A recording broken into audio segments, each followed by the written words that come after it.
Today I want to talk to you about 10 hard questions that you need to ask yourself for personal development. I mean, everyone would like to be the best version of themselves, be it physically, emotionally, relationally. But why is it that, if we're being completely honest with ourselves, so many of us miss the mark? Well, today I want to explore some questions with you that dig deep into who we are as individuals so that, we can be honest with ourselves, which will lead us to grow both personally and professionally. But before we get started, only a small percentage of people that watch my videos are subscribed. So if you end up liking this video, consider subscribing. It's free and you can always change your mind. So let's start out with somewhat of an easy, hard question. And that is, am I comfortable? I mean, comfort is something we all enjoy. And in most cases, it's a good thing. A comfortable chair, comfortable bed, comfortable relationship. But what if I told you that, one of the many challenges of personal development is the refusal to leave our comfort zones? And I think you know what I mean now. But our comforts can become our crutches because, we're so familiar with them. They could be, painful comforts like an abusive relationship or mistreatment. And, we still stay because we became comfortable with that negativity. So asking ourselves if we're comfortable in each area of our lives helps us see where there are successes, but also where, we may be relying on those crutches.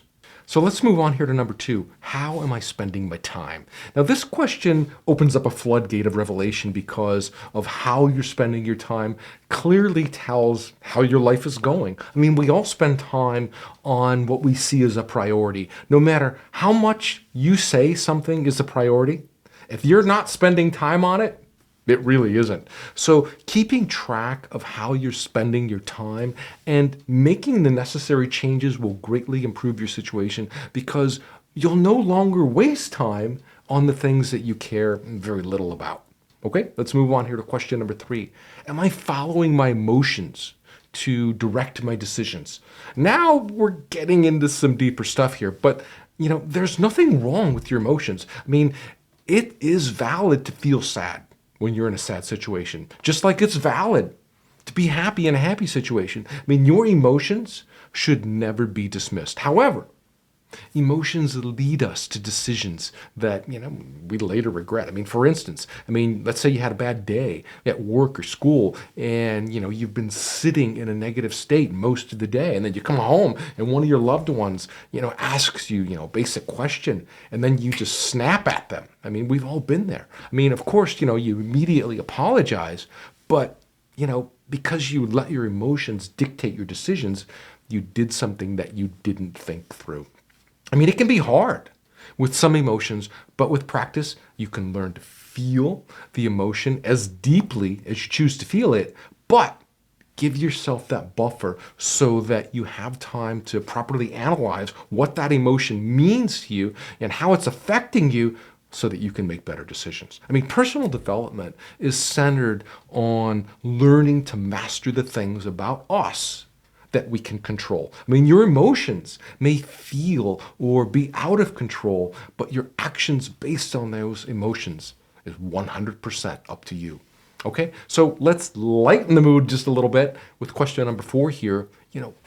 What do I get excited about? I'm sure we've all felt that rush of emotion when we think about something we like to do. We call it passion. There's a few feelings in this world that can match it. And some of us, maybe doing what we love to do for a living or as a regular hobby. But some of us may be letting the things we get excited about sit on our shelf until, we hit retirement or the kids are out of the house or, we have the money to do it. So end that now. You may not be able to drop everything and, go start the band with your buddies, but you can invest in that guitar and learn to play in your free time. And knowing what gets you excited helps you know what areas you're most interested in. You don't become excited for the things you see as a chore, but you're all of a sudden full of energy for the things that you do like. And asking this question of yourself helps unlock those areas that, you should focus on in some way. Let's say You get excited every time you think about the beach. Well, then plan a short beach trip, for next summer or next week or whatever. That way, you give yourself some time to prepare for it, and you have a positive goal that you can continually think about, that will get you excited and fill you with positive emotions. Okay, let's move on here to number 5. How am I spending my money? Now, money is a subject that is either, fully welcomed or hated. I mean, either you feel you have enough or you feel, you're never going to have enough. But, without going into a long thing about money, I want us to ask ourselves this question because just like, with how we're spending our time, how we spend our money can point to the challenges that we tend to overlook. I mean, we all have things we spend money on that we could do without. I do, you do, but we like having it, so we keep spending on it. Why? Because of comfort.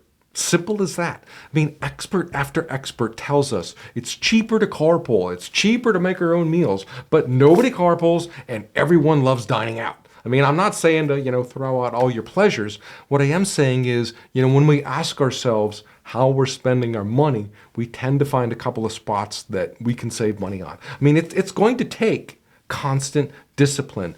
But, as we see better uses for that money, we'll be happier, that we made those sacrifices. So now that we're halfway through, I want to ask a couple of questions about those around us and our impact on them. So in question 6, who has access to my life? And I'm sure that we all have seen the social media posts where someone is destroying another individual or a group. I mean, we read a little further and then we realize they're talking about their family or even people in their own homes. I mean, it's shocking, but it's more common than we'd think. I mean, I'm no expert, but I can speculate that some of those people have never stopped to ask the question, who has access to my life? So, I mean, influence doesn't have to be about being over someone. It's just realizing who our lives impact. And this helps us, see if we need to be kinder, more open, or, anything else that helps us to become better versions of ourselves. Okay, let's move on to the next one here. Do you like where your thoughts are taking you? Now, I'm not going to ask you what your thoughts are, but I mean, all of us, all day long, every day, sleep or awake, it's just what we do. It's part of being human. But sometimes we forget to stop and think about what we're thinking about. I mean, many books and studies have been done about a person's thought life because, it's true, our thoughts guide our lives. I mean, successful people will talk about the thoughts they had, right before they reached a certain level of success that we've come to know them for.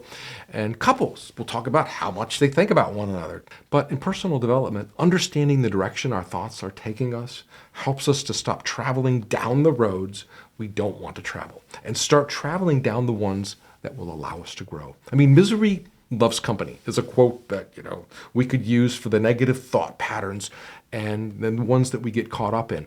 But one negative thought leads to another, which leads to an avalanche. And then we get overwhelmed and maybe even depressed. But however, positivity loves company as well. So stopping and realizing where our thoughts are taking us helps us steer our thoughts in healthier directions that allow for better decisions. Okay? Next up is, how healthy am I? And without going into the physical or mental health aspect, we're asking ourselves is related to relationships and specific areas that make up our lives. So in general, I mean, we may feel that we are healthy, physically and mentally and even emotionally, but how about our relationships or our finances? So health checkups are really the key to personal development because taking each item of our lives and asking, is it healthy, helps us to pinpoint where we're not the best, where there's room for improvement. So think about that celebrity, who's in great shape, has a lot of money, has all the things they can ask for. Their children grow up and they write a tell-all about their lives. And we see that, they really weren't healthy at all when it came to their relationships. So we must ask ourselves, how healthy am I? Now, before I get into the final question, I want to thank you for exploring this topic with me. I mean, it's a little different than, if you know my channel, it's a little bit different than the type of content that I normally share. But I like to share topics that I have a personal connection to, that mean something to me, and that I might be exploring on my own, personally. So And the last one that I want to talk to you about is, what challenges am I responsible for? I mean, self-examination is an ugly journey with a beautiful end. I mean, part of that ugliness comes when, we have to hold ourselves accountable and admit where we stand in our own way. I mean, if we're going after a career change and we have to get special training, telling ourselves it's too late in our lives, or we don't have time, but we just binged watched 3 Netflix series, is a perfect example of how we get in our own way and sabotage ourselves. So what challenges are you responsible for, and how are you going to move forward and grow? And that's really all I have for you today. I hope this moved you a little bit farther, a little bit further in your personal development journey. And it has for me, especially an opportunity to share that with someone else.